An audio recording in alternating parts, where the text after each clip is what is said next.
all got dreams, we all want things. But what you gonna do for it? How you gonna move for it? What you gonna be? Good afternoon, this is Zach Mitchell here with Realty One Group. I'm with Michelle at Fabulous Business Connections here in Goose Creek. She promotes local businesses here through an event space, and I'm here to ask her a couple questions how she got the business started. So Michelle, what is the mission here at Fabulous Business Connections, and who do you look to serve? Well, I live in Goose Creek, and I love this community, and I am, a small space right now, but I really see a vision growing a little bigger for the event space, which will hold about a dozen just in that one room. But I mean, socially, we can hold about 30 people moving around. But it started because as a small business owner, I was looking for places to have, a half a dozen to a dozen people, and it's too much for a restaurant and not enough for a hotel suite or whatever. And so there just didn't seem to be anything in this area, between like Otranto and Somerville, that much. So I saw the need for it and just utilized it through my own self and others that needed it as well. Absolutely. So what motivated you to start the business, and what was your initial goal when you started Fabulous Business Connections? Well, Fabulous Business Connections is one of the things under my umbrella company, which is Focus on Fabulous, which consists of a podcast, a quarterly publication, a business solutions company that builds websites and does branding, photography, and anything for small businesses. And in doing, I have a photography company as well, all under the Focus on Fabulous. And so in doing that, I just saw the need for a social gathering spot. Absolutely. So I'm sure you have had a lot of experiences with different people coming through here. Does any of them stand out as really memorable, or is there?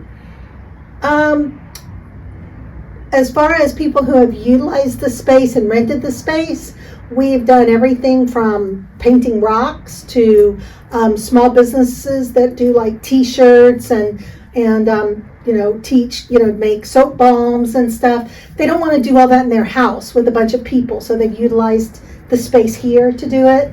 And it's been a really nice. We had one lady here at a Tupperware party.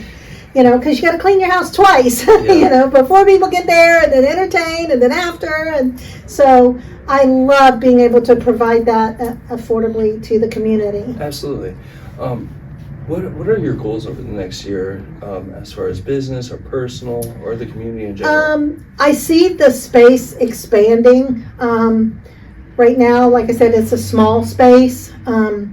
But eventually I would like to probably purchase something that would hold maybe 100 people. I really don't want to get like big, convention center size for 300 people for weddings, but smaller. I'm a more intimate, close-knit person. I love networking and connecting, and I feel like if you have more than 100 or so people, it's really hard to really connect with that many people. And there's not a lot of places that I've found that will host 75 to 100 people. So there's a need here. Definitely. So I am, that's my goal is, within the next couple years to grow it to that. So you live here in the Goose Creek community? I do. Okay.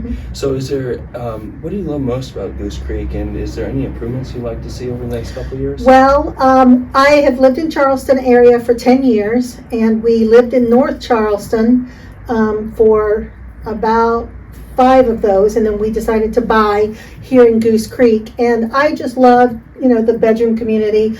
Kind of bummed they put all the medians there because it was so, now you got to go up to turn around. I mean, if you go to Publix, you got to go over there just to go across the street. And but I actually met the previous, maybe he's the previous mayor, who is an author. I'm an author as well, and we met at a function, and at a book signing, and then I ran into him like a year later at what used to be St. James Place, Okay. and we recognized each other, Yeah. and it was so nice to just walk in and go, "Hi, Mayor, hi, Michelle." I mean, it was just that kind of community I really like.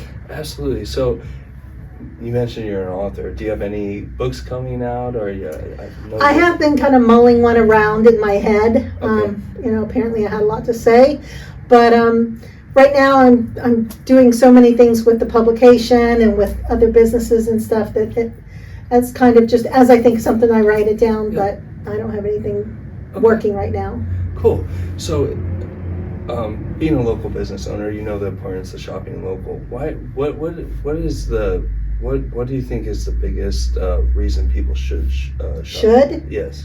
Well, because when you shop local and when you shop small business, you're supporting a family. You're supporting a person who's, trying to send their daughter to ballet class or put food on the table or pay their rent or you're not just supporting some, conglomerate company. Yeah.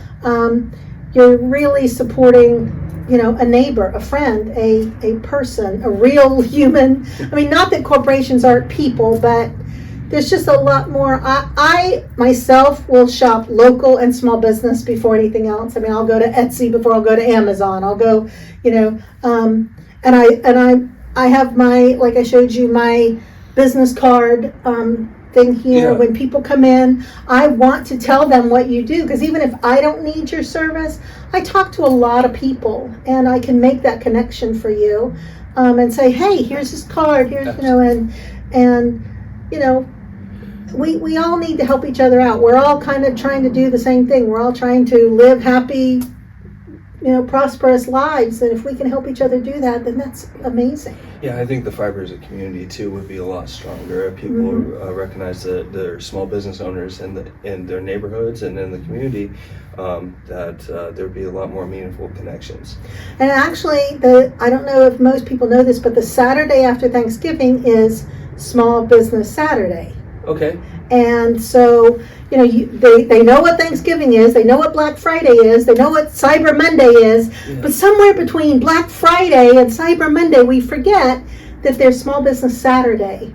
And that's a great time to, even if you just go to your social media, go to Facebook pages and just look at some of what people are offering. Why go buy a Yankee candle when you can buy a homemade one that's, got a story behind it? That's another thing that I find when you shop small is there's a story behind why this company does what they do. And that really, puts it just, I'm a sentimental person, so it kind of warms my heart. Absolutely. So what is the best way for potential clients or people that are interested in your publications to get in touch with you? FocusOnFabulous.com is my basic umbrella website, and you can go anywhere from there. You can learn about the magazine and go to that website. You can learn about business solutions and go to that website. You can learn about the connection spot, see what events we're having. And I would love for this to be kind of a what's happening in Goose Creek spot, where people can go, what's happening at the connection spot this weekend? Yeah. And not only me, but other people in the community are doing things. They're having lunch and learns, they're doing crafts, whatever, and it's open to people who want to come and do stuff. Absolutely. Well, everyone, come check out Michelle's event space here on Red Bank Road. In Suite D. I'm kind of around the corner. I'm like, you go up the ramp and you take a right, and that's my door. And make sure you view her business page at parkpinch.com/Goose Creek. And thank you again for viewing the Business Spotlight of the Week.